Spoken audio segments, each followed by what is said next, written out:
Welcome to the Refine and Shine, the podcast dedicated to mastering the art of continuous improvement and optimizing every aspect of your life. I'm Angelina Rivera, your host, and together we'll uncover the secrets to refining our lives, our habits, and our processes to unlock our inner brilliance. Join us on Refine and Shine, where we'll delve deep into achieving more in life without the burnout and without all the stress.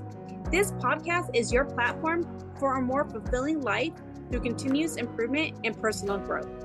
In each episode, I and a diverse array of guests discuss practical strategies for up-leveling every aspect of your life. From developing good habits and organizing your space to refining your mindset and personal goals, we're going to explore it all. Our guests share personal stories about the systems they've developed or systems they've used and the tweaks they've made in their lives when refinement was needed, allowing them to truly shine. Listen to Refine and Shine to learn how you can implement continuous improvement techniques in your daily routine, develop and maintain healthy habits that lead to success and satisfaction, organize your life to reduce the stress and increase your productivity, foster a growth mindset that propels you to new heights. My mission is to inspire you to take bold action, make positive changes, and become the best version of yourself. Whether you're aiming to elevate your career, nurture meaningful relationships, or enhance your overall well-being, Refine and Shine is your guiding light. With over 25 years of experience in continuous improvement, I help businesses streamline their processes, establish efficient work areas, and implement standard work protocols. I have trained over 600 individuals and teams in process improvement, optimizing workflows, and enhancing overall operational efficiency.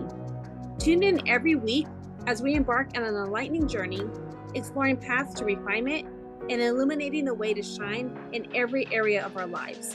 Subscribe now and join us on this journey to polish your life and let your best self shine through. Thank you for joining us on Refine and Shine. Hello, everyone. Welcome back to another episode of Refine and Shine podcast. I'm super excited about my guest today. And she's somebody, like I always say, you got to put yourself in the rooms. You got to get the VIP tickets, do all the things. So that way you get to know these people on a different level, these amazing speakers.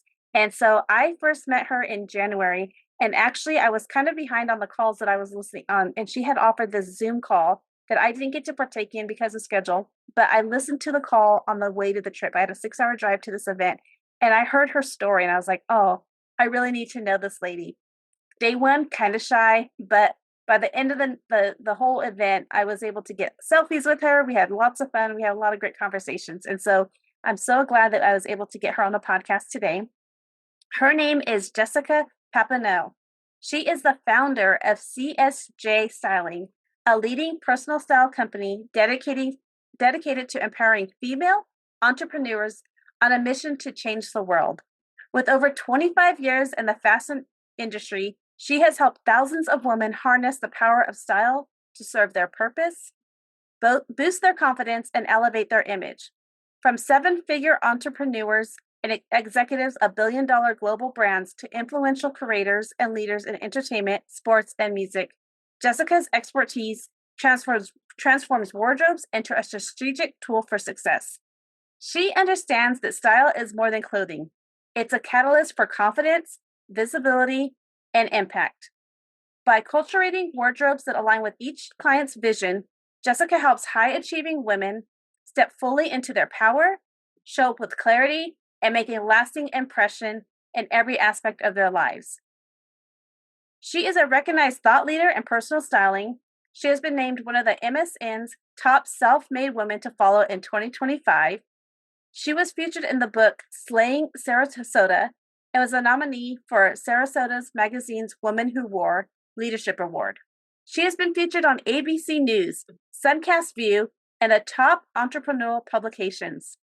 She continues to drive conversations about the intersection of style, confidence, and personal growth. Through CSJ Styling, she is redefining what it means to cultivate a wardrobe that not only looks extraordinary, but serves as a tool for personal and professional transformation.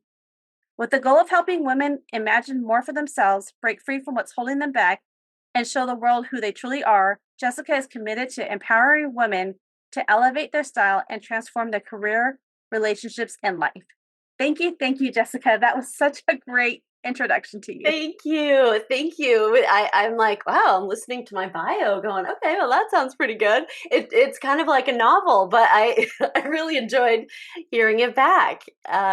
Thank you. Thank you so much for having me, Angelina.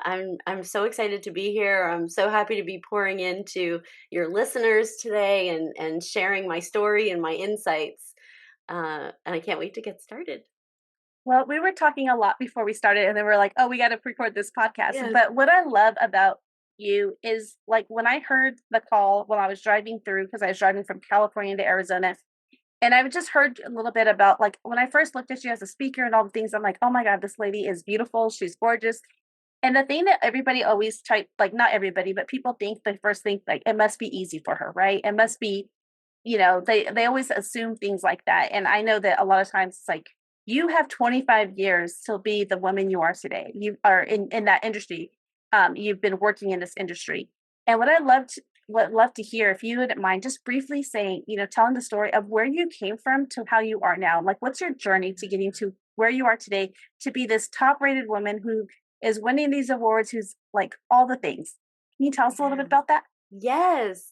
So the way that I actually started and the way that I grew up is so different than what people that like look at me now would think. And I know like I didn't have the self-awareness actually for a lot of years that people had these perceptions of me that maybe I always had the white picket fence and I just opportunities fell into my lap and I just had this luxurious life. But how my life began was that my parents, they were both hippies. And I grew up in the backwoods of Maine in a very rural town called Buckfield, Maine, with parents that had us living off the land, and literally we were off the grid. And so growing up, we didn't have any running water. We had a hand pump for the water to come through the well. We had a wood burning stove that heated our house. One wood burning stove heated the house in the winter. We did not have electricity, kerosene lanterns to light the house. We had an outhouse and no indoor plumbing whatsoever. And we also had my parents were vegetarians. We were a vegetarian family, and so the fruits and vegetables that were in our garden that were harvested in the fall, that was our food source for the winter. I mean, they were involved in some co-ops with some other hippie people, and they kind of exchanged fruits and vegetables. But we had the canning process and all that good stuff. And so I was this little girl in these backwoods, and really, I now know, like I truly believe with my whole heart that we are all put here. We are all divinely put here with a God given, universe given, whatever you want to call it, gift that if we truly tap into, we can leverage it to experience true joy and impact the world in a very deep way. And the reason why I say this is because imagine this young girl, me in this, in this little world of living off the land, not being exposed to all the things, not even having a television, but I literally would sit and listen to children's stories on the radio before I could read. And I learned how to flex this muscle of imagination to like really tap in. And so I would close my eyes. And when I would hear these stories at like 3, 4 years old, I would see pictures. I would see things happening as I would hear them, like when I closed my eyes. And my love from as long as I could remember was fashion and beauty, but I didn't totally know what that meant because I didn't see on TV and I didn't have all the magazines and all the things. But what I did have was I had my wardrobe, my closet, and I had a beautiful mirror that I loved to look in. And my family, of course, they didn't love fashion. That was the clothing was to like clothe your body so that you weren't cold or that you could like cover yourself, but I used my clothes that were from Salvation Army. I used it to pretend and to create. It was my creative outlet. And it was a place, it was a way that I could play. So I didn't have any siblings until I was a little bit older. So I was an only child, at this very young age. And I would go in my closet every day and I would take out these Salvation Army clothes. And I would also sometimes pull in some of my mom's things. Like she had like a tie-dye t-shirt and she had scarves and different things. And so I would put these clothes on and I would create all these different outfits and I would try them on like all day. My parents wanted me in the garden and I was in my closet and I'd look in the mirror with the outfit on and I could see things. I had this wild imagination and I was at parties and I felt included and I felt like I was anywhere but where I was. And this is where the magic was. This is where my passion was living, was in this magical space. And so I know that was, a little bit longer of a story than maybe you meant to have it be, but that was the start of it all. That was the beginning. And, then at the age of 16, I moved to Winnipeg, Manitoba, Canada.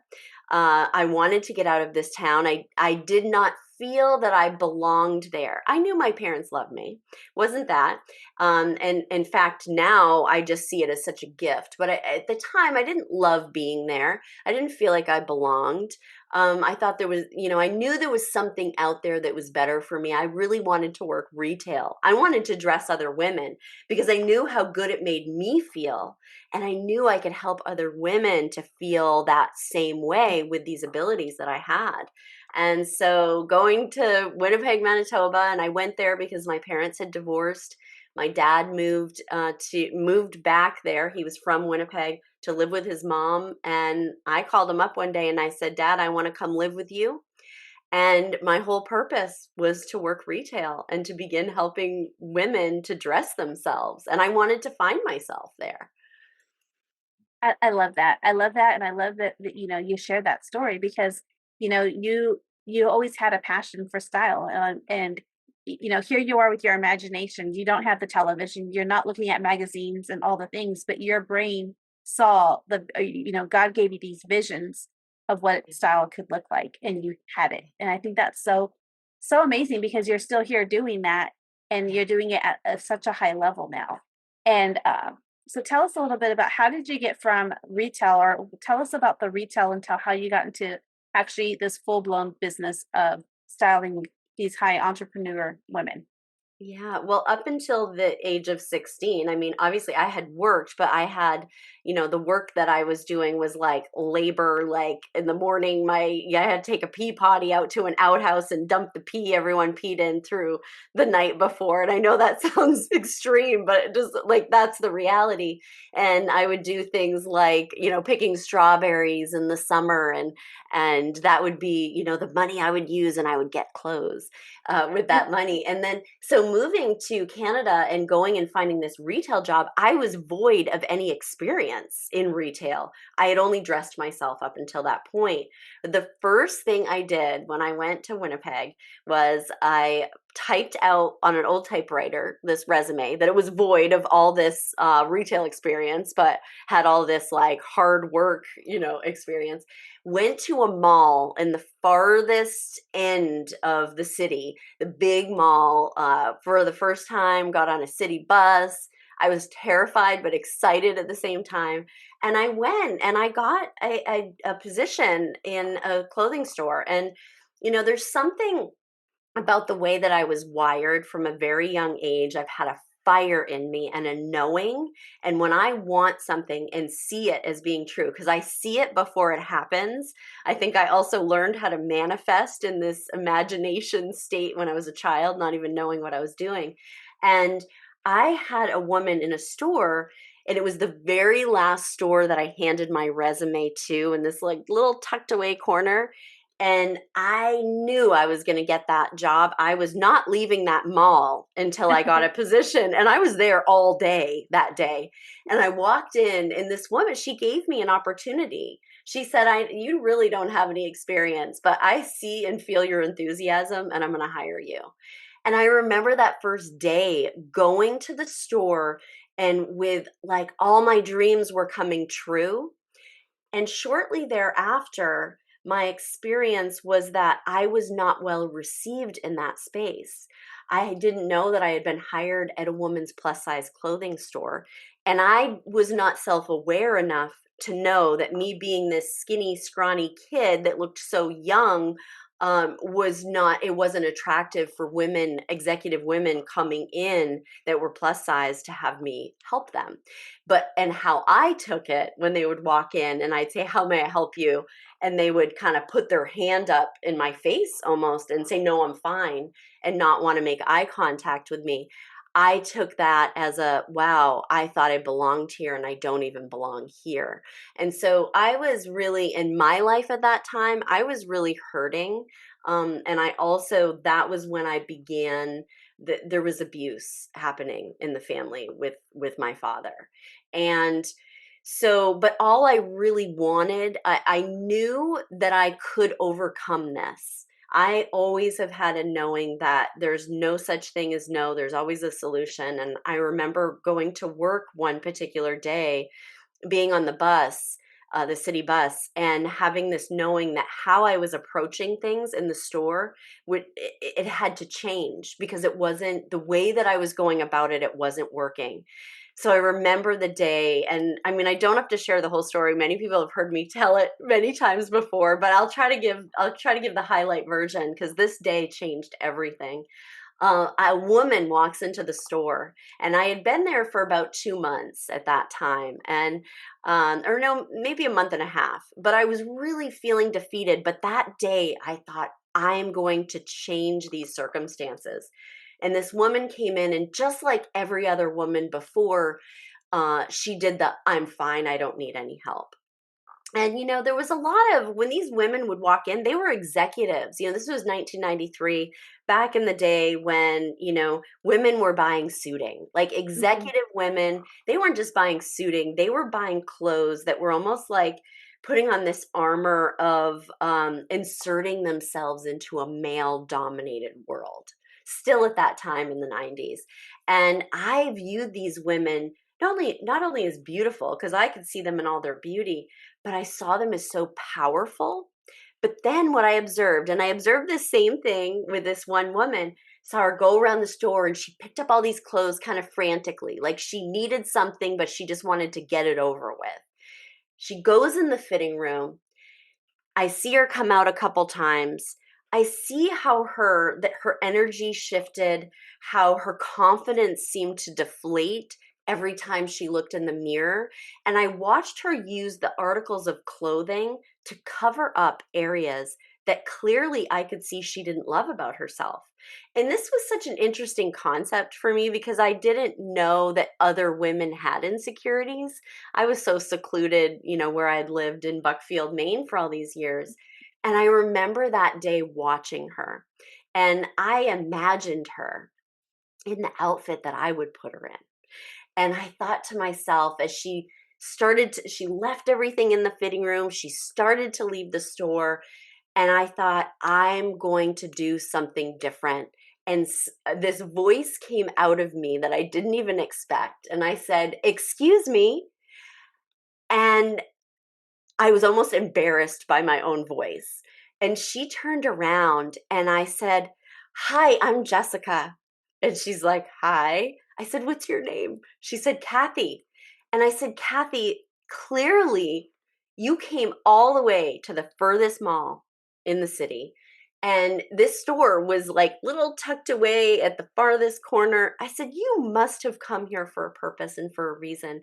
And I know you said you didn't want my help, but clearly you tried on your own and nothing worked for you."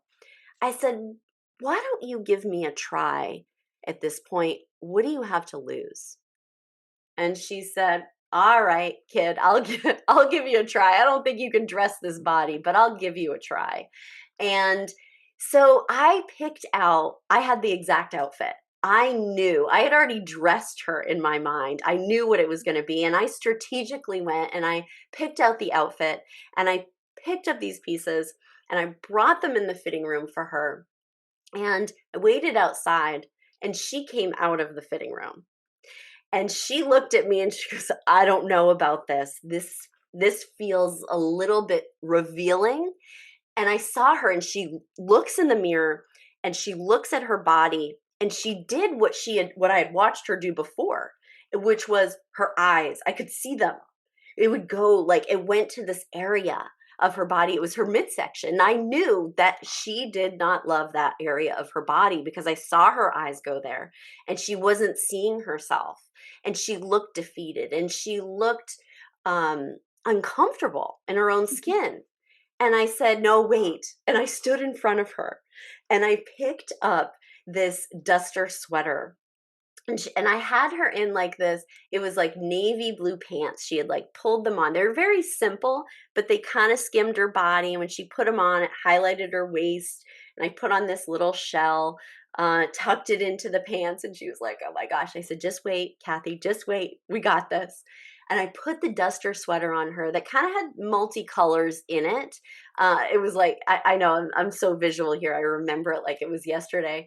But it was like woven, like heathered, so like neutral colors, but there was a little hint of blue in there. And I took a long scarf, and at that time scarves were really big, and it had florals in it and some blues in there, and I draped it just down, like skimmed her body. I didn't even tie it around her neck.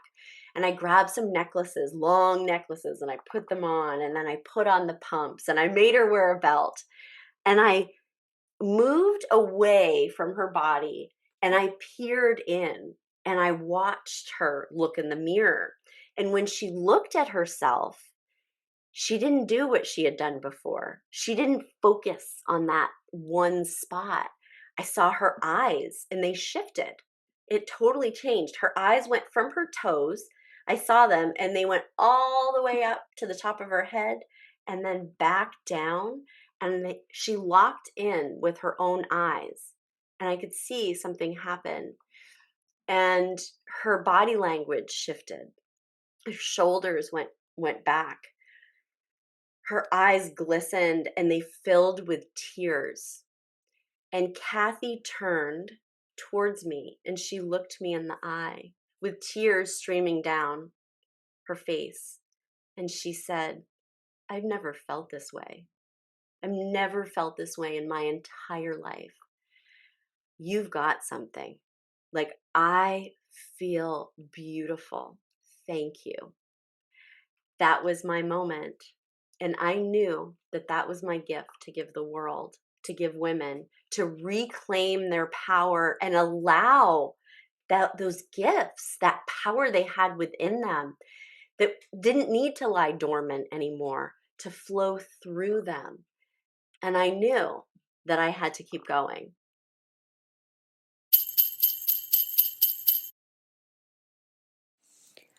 Are you tired of feeling busy but not productive? You're not alone, and you're not broken. The truth is, most of us are surrounded by constant distractions, whether it's texts, emails, clutter, chaos, and it's draining our energy and our focus. And that's exactly why I've created the Disruptive Distractions course in order to help you take back control.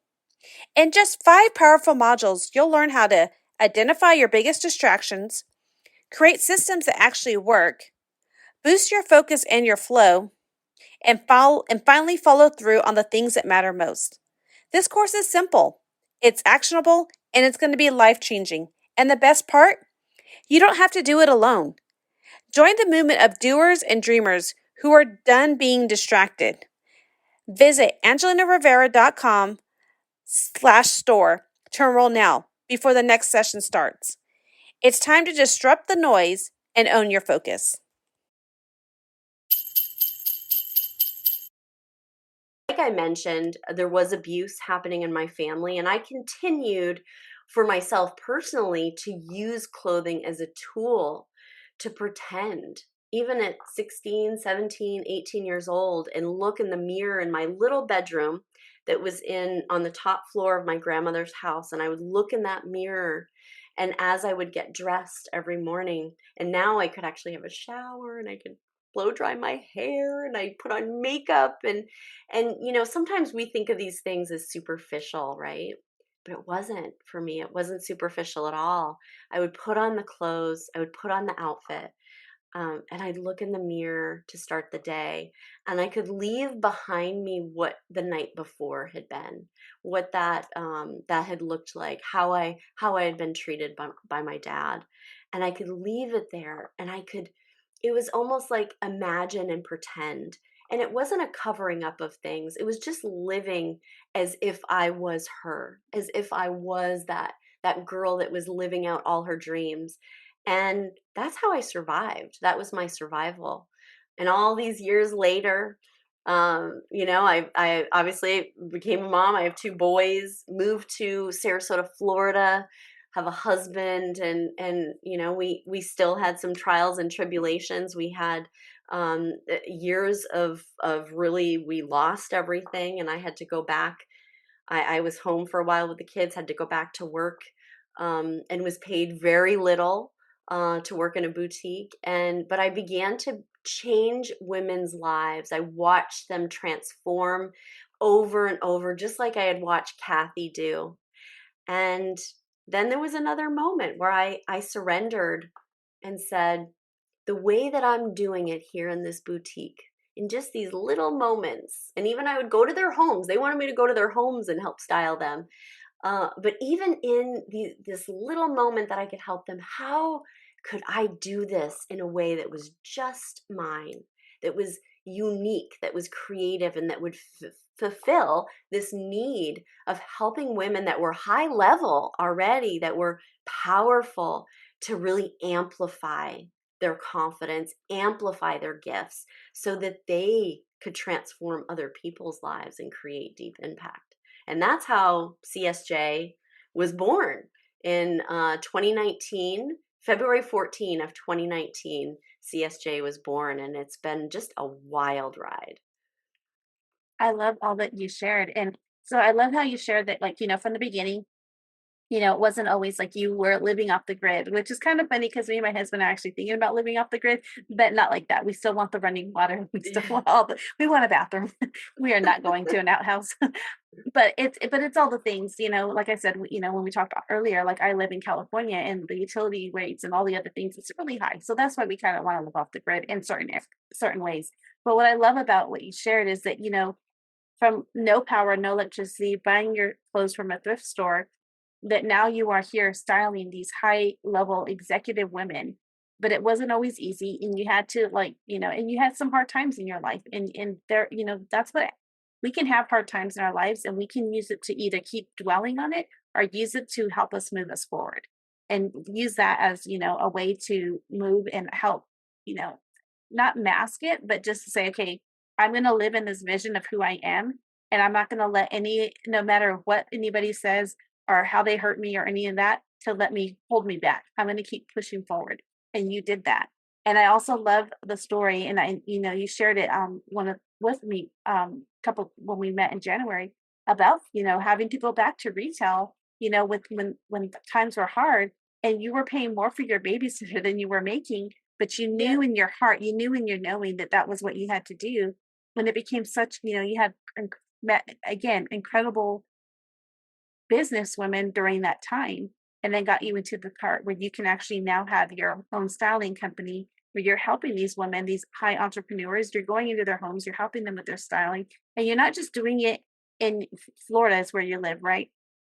Yeah, You're it's doing most of my clients do not live here. So I really don't go physically myself into people's homes very often, unless they're doing like an intensive one-on-one experience. But most of what I'm doing, it is virtual. And it's a lot of fun. I'm able to serve in a really deep way to women all over the US and a little bit into Canada, even as well. And then sometimes they'll come to me. I carry my own inventory. I don't know if you knew that, but I No, am I didn't. also a boutique. And so, like, my business model is exactly what I imagined. And I think sometimes, and I want to share this to your listeners, that there's so much magic in the imagination piece of things and imagining things. I was just having a conversation with a client right before we got on, when I know I was a little bit late, and it was because I was like deep in this conversation. but we were talking about visualization versus imagination. And when I think about visualization, I think about it's something, yes, it's intentional, but it feels like a little bit of work. Like, I got to visualize this. When I think of imagination, I think about fun. I think about allowing myself, just much like when we were children, allowing my imagination and my thoughts to just run wild and to think from a different place. So the thinking from creativity and thinking from your heart and your soul and what you're feeling inside and allowing that imagination to come through, this is where you create innovative things. So what I want to share with your listeners is that I know that I have this deep knowing, and I share this with my clients all the time, that life and decisions in life are not black and white, that the magic lives in the gray areas, that the magic lives in the, it's not this, it's not that, it's both and what else? I literally closed my eyes. And this is 6.5, 7 years ago. I closed my eyes and I didn't visualize. I imagined. I imagined a store. I saw a boutique. It wasn't, on a street somewhere. It was actually in a home that was built special. It was just for my family and I. And part of this home had my energy in it. It had my whole energy. It was a space where I could live out my craft, where I could have clients come and one-on-one curate for them a wardrobe in a space that was just for them, that I had curated for them, that they could walk in. It was their own personal boutique, and they could they could just touch each piece and know it was just for them. It was in their size. They could put it on, and I could create a magic in a mirror, much like I did when I was a child. And it's interesting because I was very careful of who I shared my these you can call them imagination visualizations. I didn't share that with anybody. And what I want your list, I did, but only to those that really were in the arena, that really deserved to hear it, that truly believed in me and didn't need to see it for me or with me, but just believed in me and the knowing that I saw it. And sometimes when you have a knowing in your intuition, in your imagination, and you see it, but then you begin to use your head from the neck up, you start to think and you start to try to deductively think, is this the right thing or not? If it makes no sense, but you have the knowing and you visually in your mind can see it, that means it's green light go time, because Mhm. it's always the things that don't make sense in your head and that don't make sense to other people that are actually the things that you are meant to do and meant to create. And that's why we're here. I love that. Yes, and I love how like we are meant to create. And the things is I love how you shared when you shared it with you only shared it with those with certain people, because when you share it with people, and sometimes it's the closest people with you that are with Yes. you, they're gonna think that you're crazy, and they're gonna say, but what about, and they're gonna have then they're gonna have that fear and that doubt step in. But when God gives you this vision and God gives you this, in your heart, and it's not just it's everything. It's like, what is it going to feel like? How's it going to look? All of these things. And that means it's something that he put that on your he put that in you. He put that in you to do. And Yeah. how hurtful would it be to him that he gave us these tools and these gifts, and then we don't go and live out that vision, that are what we that imagination, we don't go and do the things that he has called us to do, right? Yeah. I look at it as, so um, I had this moment, Angelina, and it was before I made the full decision to leave the company or the boutique that I had, helped build. Um, and I was on my way to work, and I don't know if I shared this story with you, but I was on my way to work, and I would always, before I would go into that space, because going into the energy of that boutique, being in retail, being in the fashion world, there was a lot of I don't want to just say negativity. There wasn't an expansive feeling. There wasn't an energy of there's plenty to go around. There wasn't an energy of like feel good and confidence. It was really like it wasn't like a super happy place to be. So I had to muster up all of my energy, all of my positive vibes, and put a bubble around myself to walk in the door. And so every morning before I would go to this boutique, and I was there for 8 years. I before I would go in, I would put good into my mind on the way there, and I would listen to motivational podcasts. And I would listen to different ones, but I will say my favorite was Tony Robbins. And I was on my way to work one day, and I'm driving, and it was about a 25-minute drive into work every day.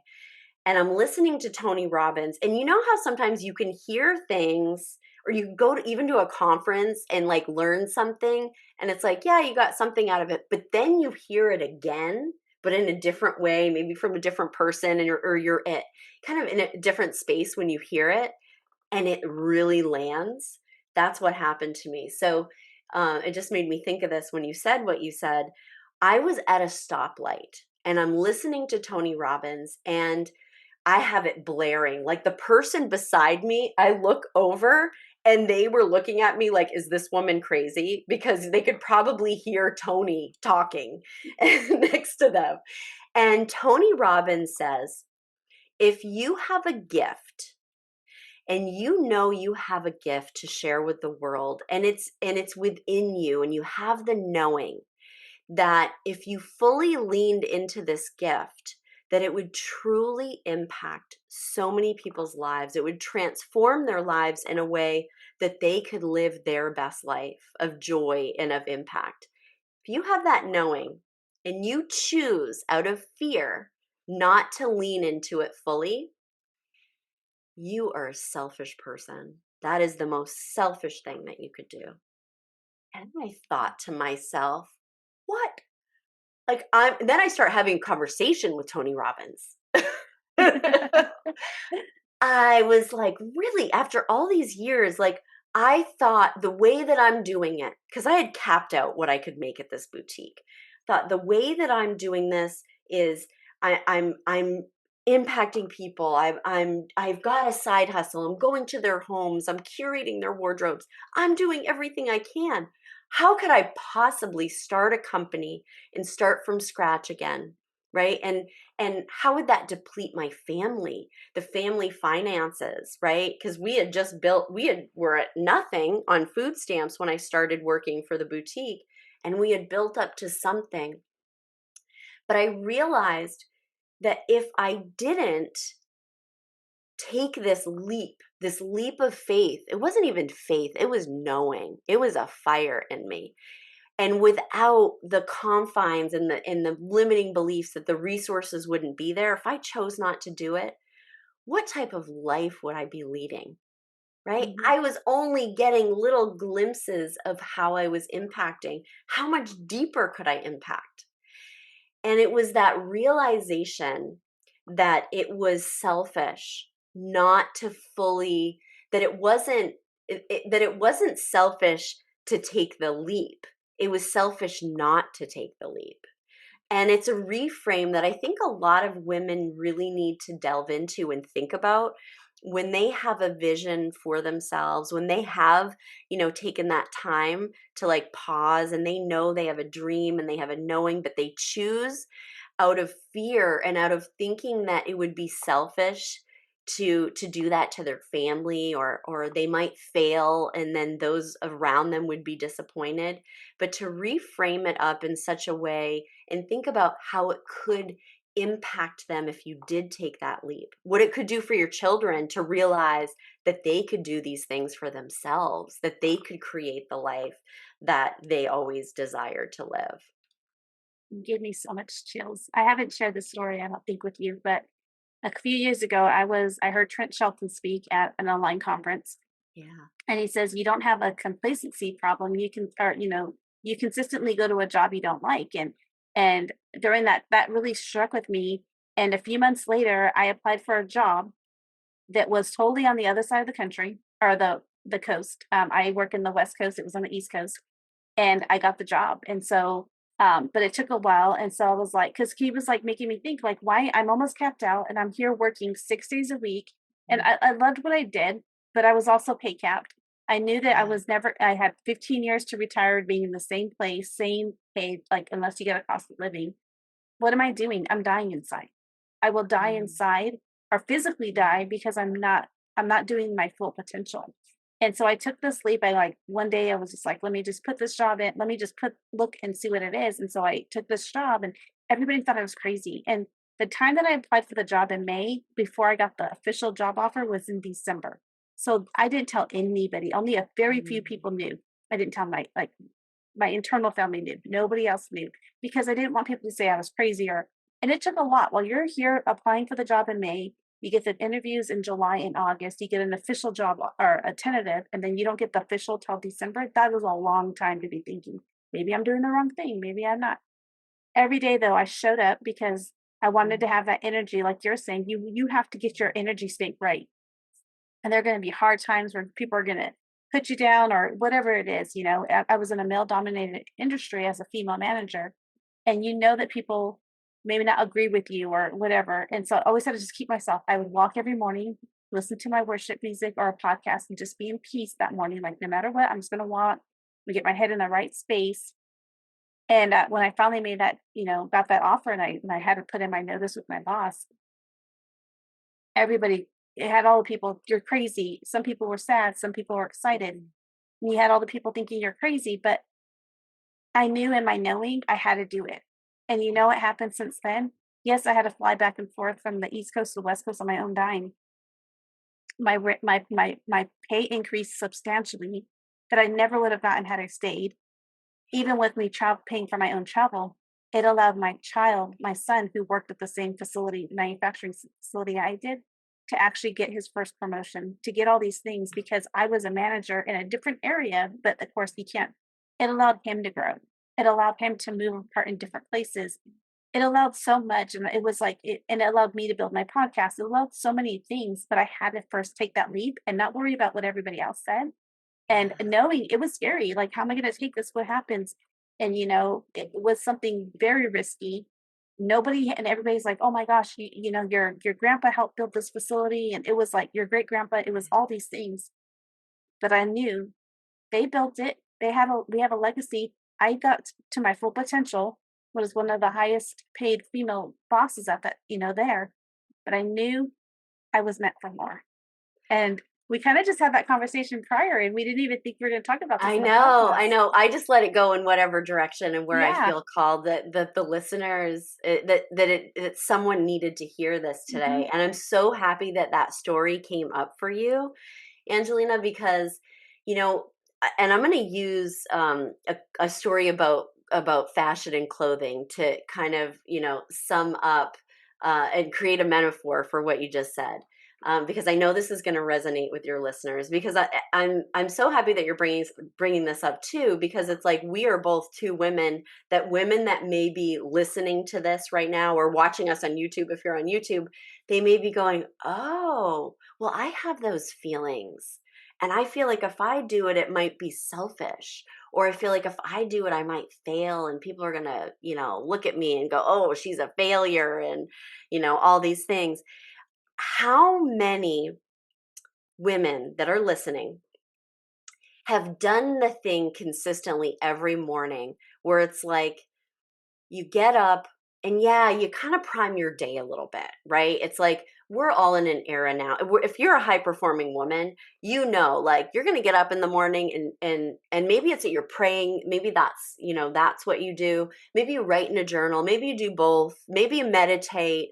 Do something to move your body, go for a long walk and you ground yourself. Or I work out on an exercise bike, and then I jump in a cold plunge to like chill out my brain, But once you do that priming of the day, putting that same intentionality into how you're showing up. And how many of you don't put that same intentionality in? And how many of you don't, like if it's day 5, ladies, or 6, like it's time to wash your hair and maybe shave your legs. It's be kind to yourself, your temple. What are you telling yourself? If you go through your morning and you leave enough time, you give yourself the time to do all your other priming, but you don't prime your day and put that same intentionality into how you show up. And you go in your closet after you've, showered, and you've done a little bit, you've put your hair back in a bun. Not that there's anything wrong with that, but maybe you did it because you didn't wash your hair and you didn't take the time and you really know that you needed to and would have felt better. But you go in your wardrobe and you pick out an outfit and you try it on in the mirror and you look and you go, and you look at the areas of your body maybe you don't love and you go, oh, well, this is good enough. This is good enough. This is my life. This is good enough. And you walk out there into the world and that's how you start your day. How many of you women are doing that? Because that is actually a metaphor for your life. It's like, you being in the job that you are in and you're going to work and it's okay. It's good enough. Like people are going to think I'm crazy if I actually want more for myself. Or me going into the store every day and I'm transforming people. This is good enough. Yeah, I don't think I want to do more than that.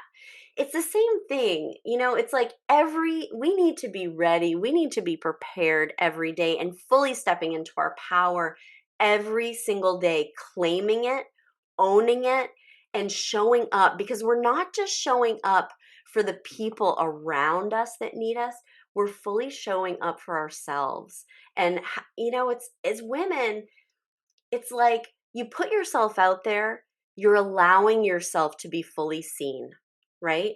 Even when you put on clothes that you're using the clothes not to hide, but you use it to highlight.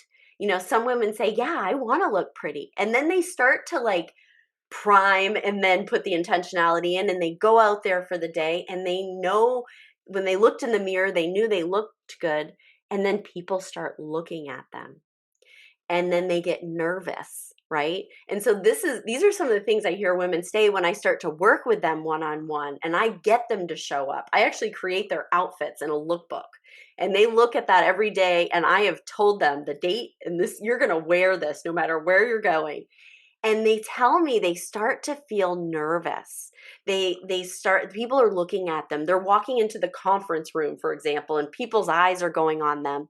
And they realize that things start coming up. There's some resistance, right? And women and men, some may be judging them.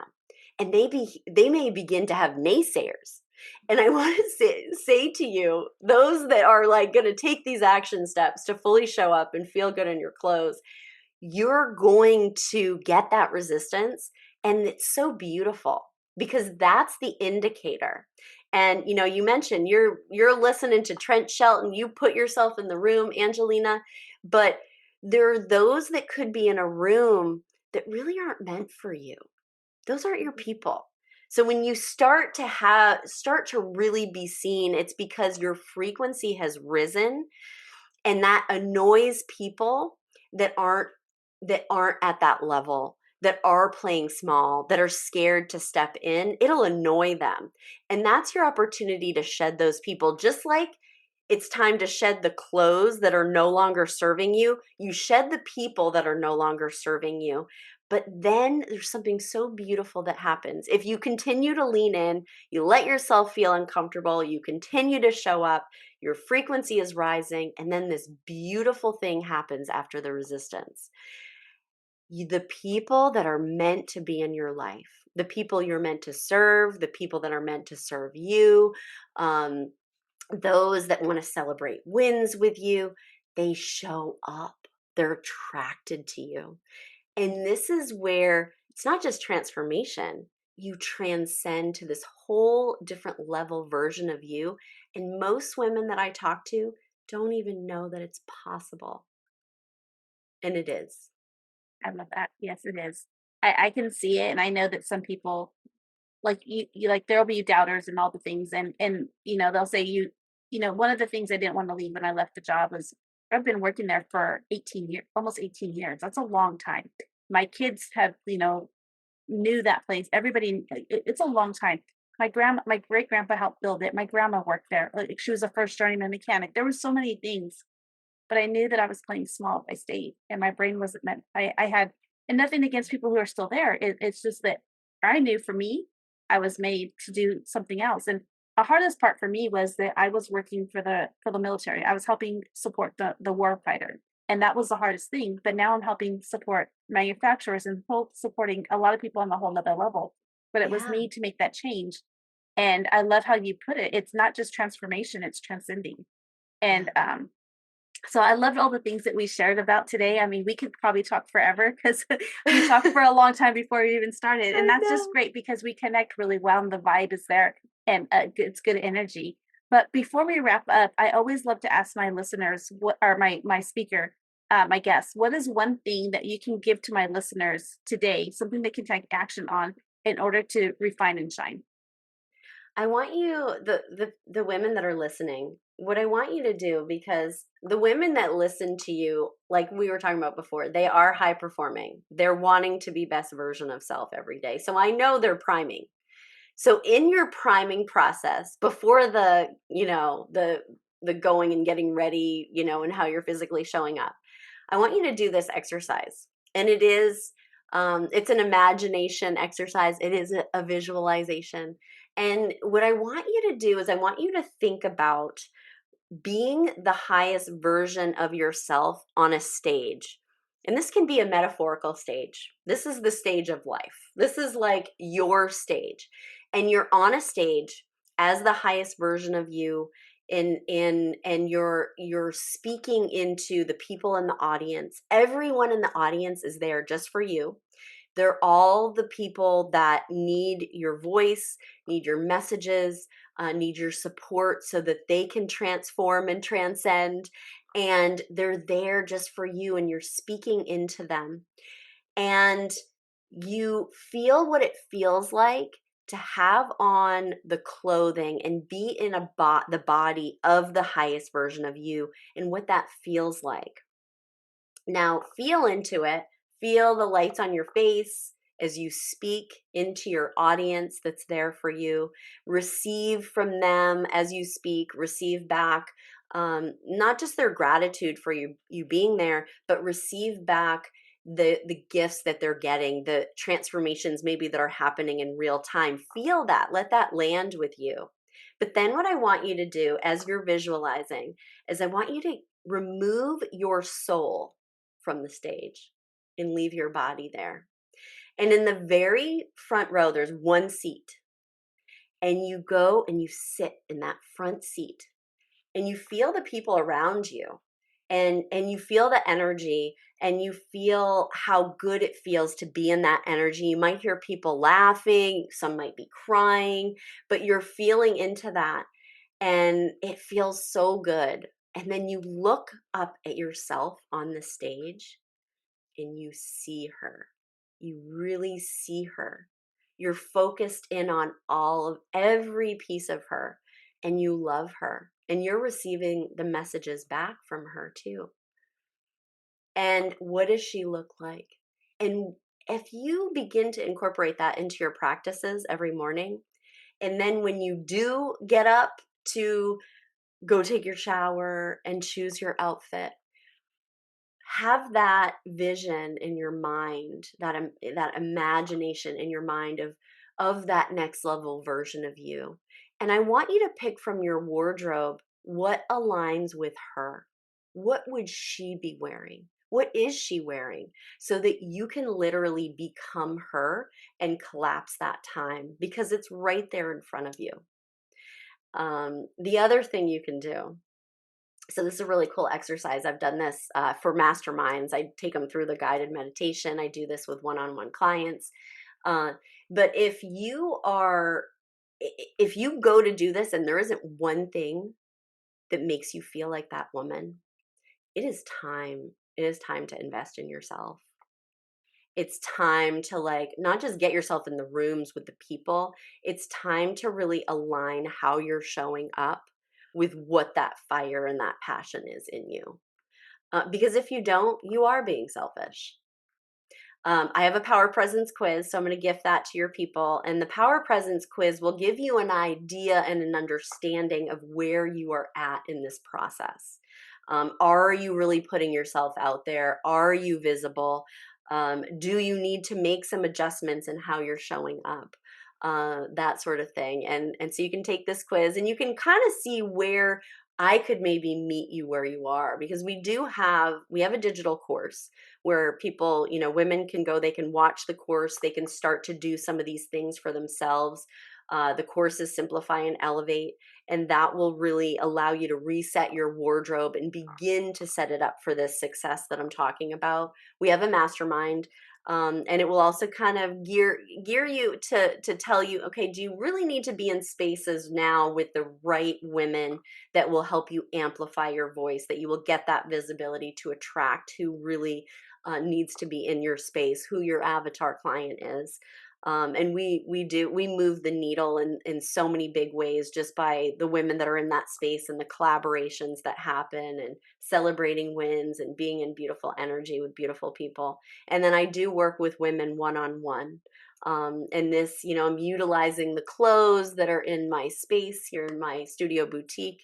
Obviously, I do this virtually with style boxes. I give women their own personal lookbook.